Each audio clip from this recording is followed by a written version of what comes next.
This is about making sure you receive the right part every time when specifying an exhaust system. So, if I have a vehicle on the ramp, why can't I just use the registration? So registration numbers potentially span multiple model types.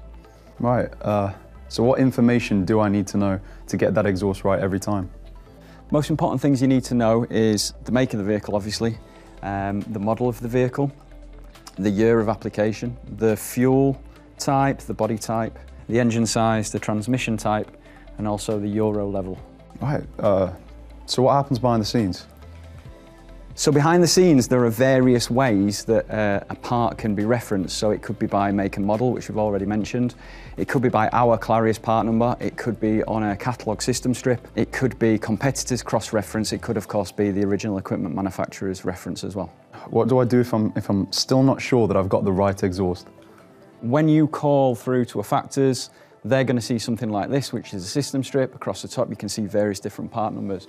Up in the top right-hand side, they can see what the make and model is, what the engine is, again, what the type of vehicle is, and the age that vehicle was running. In this case, we've got two exhausts, both the same CC, but with two different horsepowers.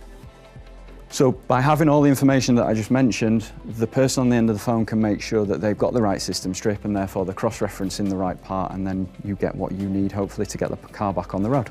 Brilliant. So if I have any questions, who can I go to? If you're still struggling, you can always contact the Klarius technical helpline. Now that is how you make sure you receive the right part next time you're ordering an exhaust component.